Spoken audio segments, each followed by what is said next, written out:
Shalom untuk semua anak didik yang kami kasihi dan yang kami banggakan. Di kebaktian pagi ini, mari kembali bersekutu, berserah, memuji dan memuliakan nama Tuhan. Sungguh sukacita yang luar biasa yang boleh kita rasakan di pagi hari ini. Ada berkat yang baru yang boleh kita rasakan. Karena ada satu sobat yang setia, yang selalu bersama kita. Untuk menyatakan sukacita kita nyatakan pujian. Ada satu sobatku.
Kita satukan hati kita bersatu di dalam doa.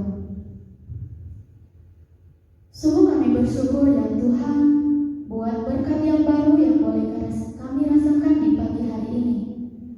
Tuhan yang baik, Tuhan yang bertata dalam kerajaan surga. Di pagi hari ini Tuhan kami mau datang kepadamu ya Bapa, membawa segala ungkapan rasa syukur kami ya Tuhan, di mana kami masih belum merasakan kasih karunia yang daripadamu. Tuhan yang baik, sebentar juga Tuhan kami akan mendengarkan sebagian dari firman-Mu. Engkau rapikan dengan Roh Kudus-Mu pribadi lepas pribadi ya Tuhan. Kiranya kami dapat menjadi pelaku daripada firman-Mu. Segala aktivitas kami ya Tuhan, kami serahkan ke dalam tangan pengasihan-Mu. Engkau yang berotoritas dalam segala kehidupan kami. Terpuji dan termulialah Engkau Tuhan, di dalam nama anak-Mu Tuhan Yesus Kristus, Juru Selamat kami yang hidup. Amin. Firman Tuhan adalah pelita bagi hidup kita. Firman Tuhan juga berkata bahwa Dia selalu beserta kita. Mari kita sambut firman Tuhan. Kita nyatakan pujian kita. Firman-Mu berkata, Kau besertaku.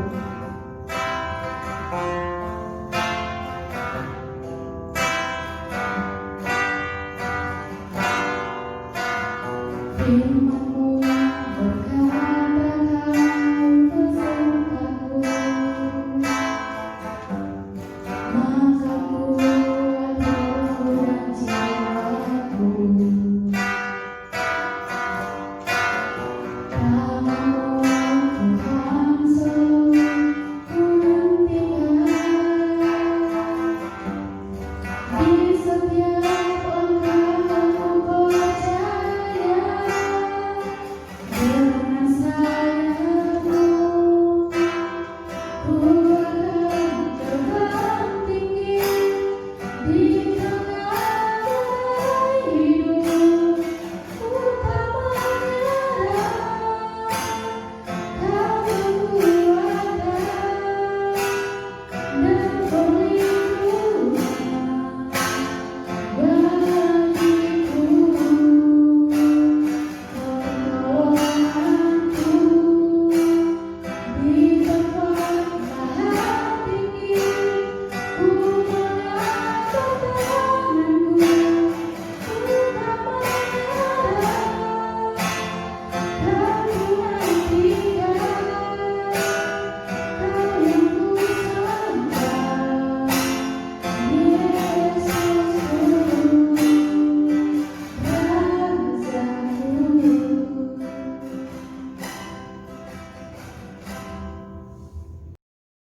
Shalom anak-anak ibu, kita sudah memuji nama Tuhan. Sekarang kita akan mendengarkan firman Tuhan. Sebelumnya kita mau berdoa. Semua lipat tangan, tutup mata ya.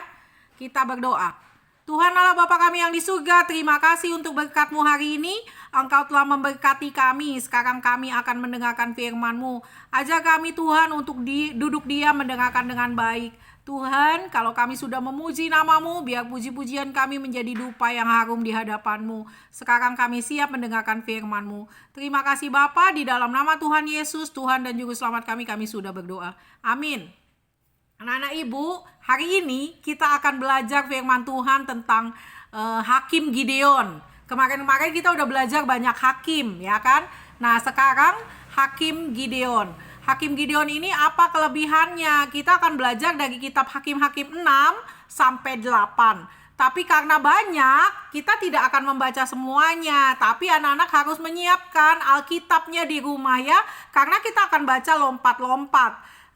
Supaya tahu bahwa ini benar. Ya, kalau ibu cerita aja, ibu cuma ngomong aja, Ibu Lydia ini benar apa enggak sih ngomongnya gitu ya. Jadi siapkan Alkitabmu, kita akan baca dari Hakim-Hakim 6 ayat 16 sampai 23. Itu dulu yang pertama ya. Waktu Gideon dipilih Tuhan menjadi hakim. Nah, kita lihat apa itu ya. Siapa yang tahu sebelum Gideon siapa hakim kita, hakim Israel? Nah, kalau ada yang tahu di rumah jawab, atau nanti ibu lihat komen kalian di kolom komentar. Ada yang tahu sebelum hakim Gideon hakimnya siapa? Bisa jawab ya. Nanti ibu lihat. Oke, kita akan baca Hakim-Hakim 6 ayat 16 sampai 23. Perhatikan baik-baik ya anak-anak ibu ya. Berfirmanlah Tuhan kepadanya, nyanyi itu Gideon ya. Tetapi akulah yang menyertai engkau. Sebab itu engkau akan memukul kala orang Midian itu sampai habis. Maka jawabnya kepadanya, jika sekiranya aku mendapat kasih karunia di matamu, maka berikanlah kepadaku tanda bahwa engkau sendirilah yang berfirman kepadaku. Janganlah kiranya pergi dari sini sampai aku datang kepadamu, membawa persembahanku dan meletakkannya di hadapanmu. Firman-Nya, aku akan tinggal sampai engkau kembali. Masuklah Gideon ke dalam, lalu mengolah seekor anak kambing dan roti yang tidak beragi dari seeva tepung. Ditaruhnya daging itu ke dalam bakul dan kuahnya ke dalam periuk. Dibawanya itu kepadanya ke bawah pohon tarbantin. Lalu disuguhkannya. Berfirmanlah malaikat Allah kepadanya, ambillah daging dan roti yang tidak beragi itu. Letakkanlah ke atas batu ini dan curahkanlah kuahnya. Maka dibuatnya demikian. Dan malaikat Tuhan mengulurkan tongkat yang ada di tangannya, dengan ujungnya disinggungnya daging dan roti itu, maka timbullah api dari batu itu dan memakan habis daging dan roti itu. Kemudian hilanglah malaikat Tuhan dari pandangannya. Maka taulah Gideon bahwa itulah malaikat Tuhan. Lalu katanya, celakalah aku, Tuhanku Allah, sebab memang telah kulihat malaikat Tuhan dengan berhadapan muka.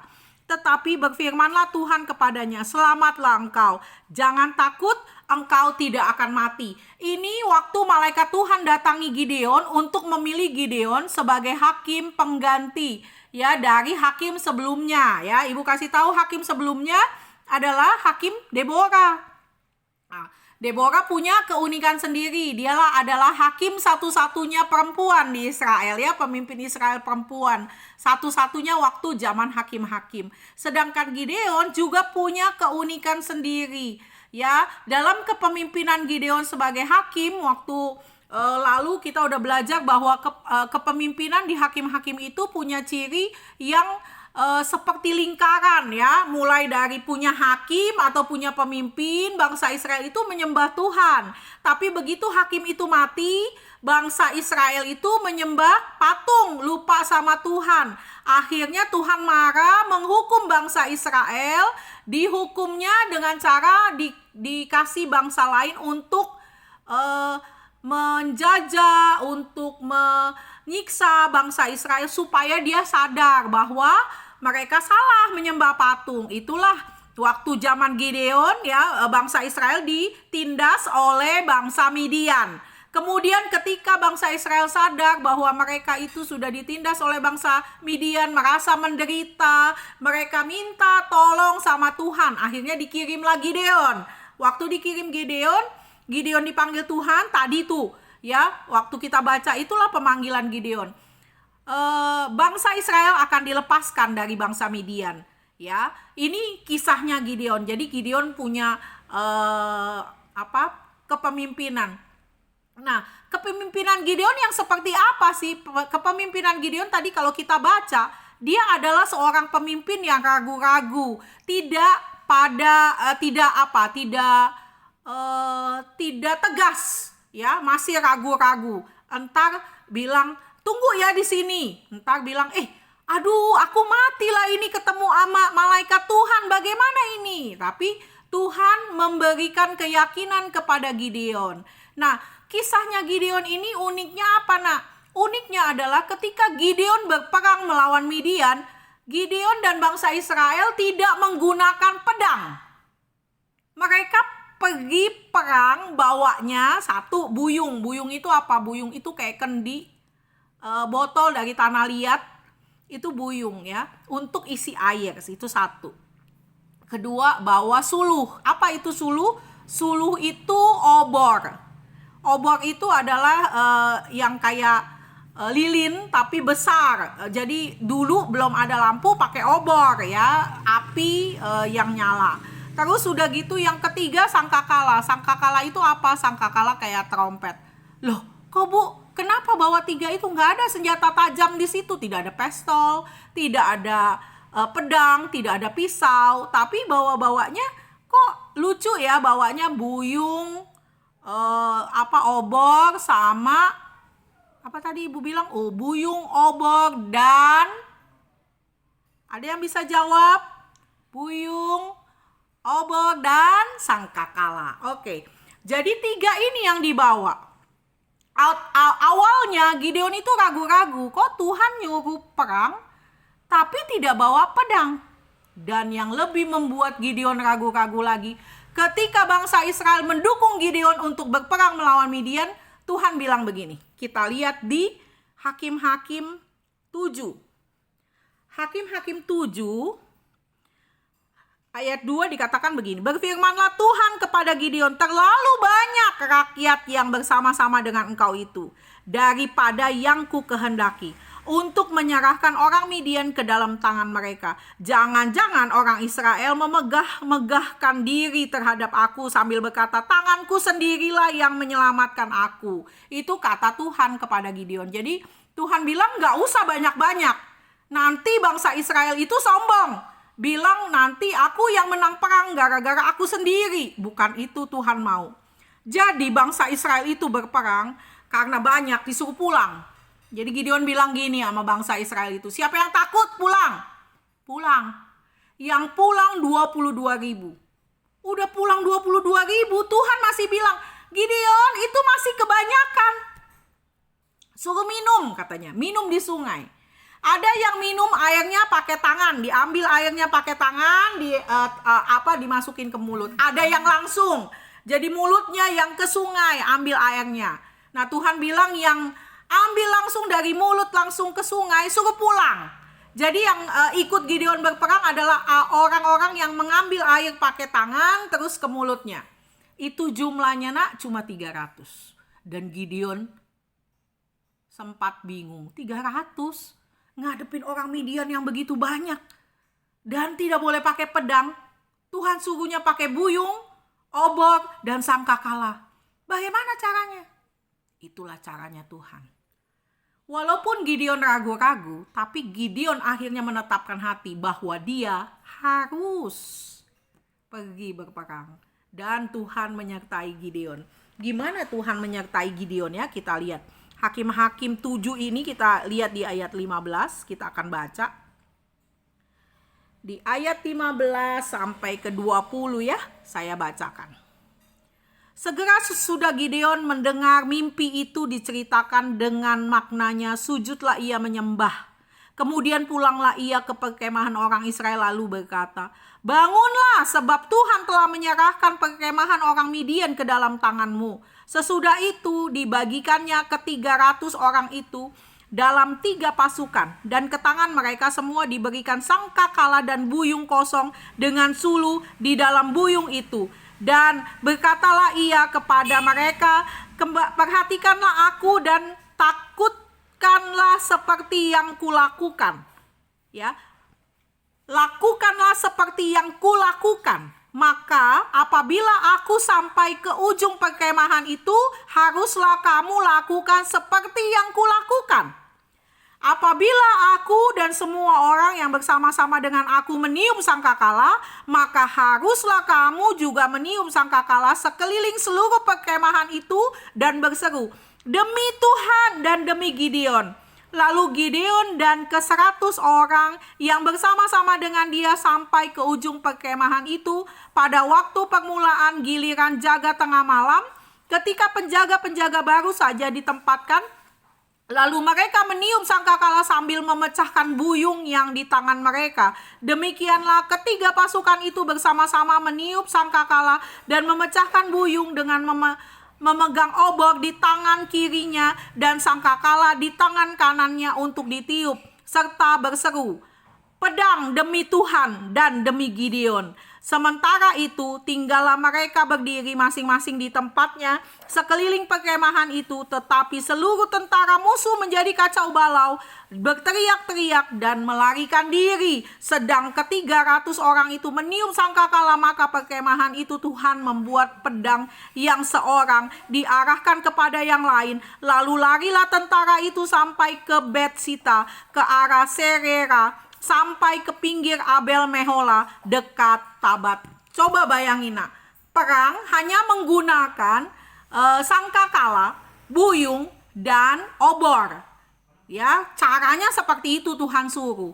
Jadi Tuhan membuat salah seorang dari tentara-tentara Midian itu mimpi bahwa ada seperti gumpalan kayak salju kecil gitu, tapi makin lama makin gede, terus turun dari gunung dan menggilas semua perkemahan orang Midian. Dan orang Midian itu ketika satu orang yang mimpi itu langsung bilang, wah bau kita akan diserbu oleh bangsa Israel. Oh kacau, kocak-kacir. Begitu mereka kocak-kacir, Gideon dengar, ya, Gideon bangunin semua tentaranya, lalu Gideon suruh apa yang Tuhan suruhkan kepada dia. Pecahkan buyung, tiup sangkakala, obor di atas. Jadi kalau obor di atas, kalau malam bayangannya di bawah obor itu orang satu, jadi kayak 5. Dan orang-orang itu, orang Midian itu karena kacau, karena dia lihat, oh dia udah nggak tahu lagi yang mana teman, yang mana lawan, yang mana kawan. Jadi pedangnya saling menusuk. Sebagian mati, sebagian melarikan diri. Artinya apa, nak? Artinya Tuhan berperang, bukan bangsa Israel. Tuhan yang berperang melawan bangsa Midian, bukan bangsa Israel. Gideon ragu-ragu, tapi dia lihat kebesaran Tuhan. Nah, kita tidak boleh ragu-ragu. Kita tidak boleh seperti Gideon.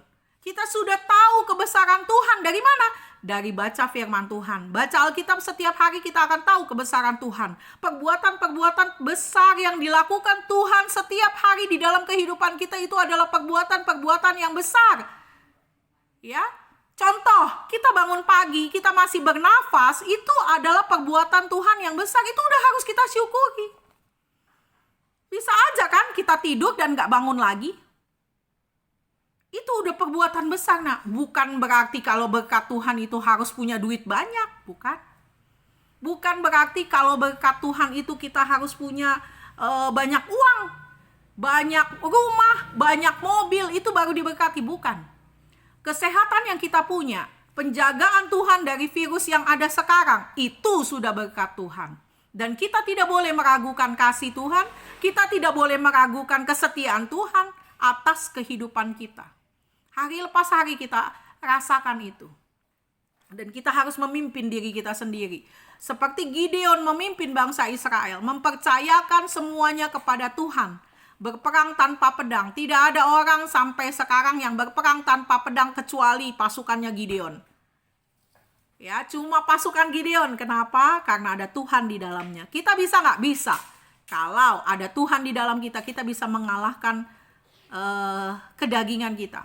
Kita bisa mengalahkan keangkuhan kita. Kita bisa mengalahkan kebodohan kita. Kita bisa mengalahkan kemalasan kita. Ada Tuhan di dalam kita. Kita mau belajar seperti itu, nak. Melibatkan Tuhan supaya Tuhan yang berperang. Kita hanya tinggal berdoa sama Tuhan minta. Ya, kita hari itu belajar. Hari ini kita belajar ini tentang kepemimpinan Gideon yang melibatkan Tuhan di dalam apa yang dia lakukan sehingga segala sesuatunya berjalan dengan baik. Amin. Anak-anak ibu, kita berdoa. Tuhan Allah Bapa kami yang di surga, terima kasih untuk berkat-Mu. Terima kasih untuk semua yang Kau berikan kepada kami hari ini. Hari ini kami belajar dari kepemimpinan Gideon. Ajar kami Tuhan untuk mempercayai Engkau sepenuhnya, tidak ragu-ragu. Tidak seperti Gideon yang ragu-ragu Tuhan, tapi kami mau percayakan kehidupan kami ke dalam tangan-Mu, karena kami yakin dan percaya Engkau akan menjagai kami, Engkau akan memimpin kami, Engkau juga yang akan melindungi kami dan membawa kami kepada keselamatan. Terima kasih Tuhan Yesus, terima kasih kalau sebentar kami juga akan melanjutkan pelajaran kami, Engkau yang ada bersama-sama dengan kami. Terima kasih Bapa, di dalam nama Tuhan Yesus, Tuhan dan Juru Selamat kami sudah berdoa. Amin. Anak-anak, kita sudah siap ibadahnya. Kita akan kembali ke Google Classroom. Jangan ada yang tidur lagi. Ya, siapkan buku pelajaranmu. Kalau ini adalah ibadah terakhir sebelum kita ujian akhir semester, kita juga mau menyiapkan hati kita, nak, mempercayai semuanya kepada Tuhan. Ya, mempercayai semua kepada Tuhan bukan berarti kita diam aja. Kayak Gideon kan gak diam aja, dia juga berperang, tapi taat sama perintah Tuhan. Amin. Shalom anak-anak ibu.